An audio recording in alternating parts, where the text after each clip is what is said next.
Señor Jesucristo, Él está vivo y nos merece que todo lo que hagamos nosotros. Y también traemos un cambio especial también. El hijo Ricky también no va a entender a ustedes, pero como el Señor todo lo entiende, vamos a cantar nosotros con qué hablaremos.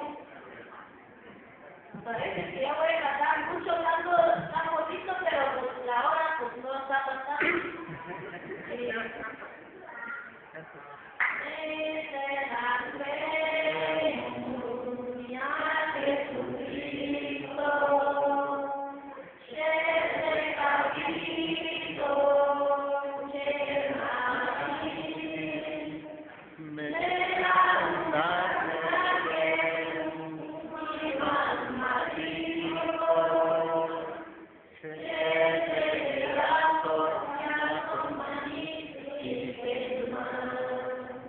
Yeah.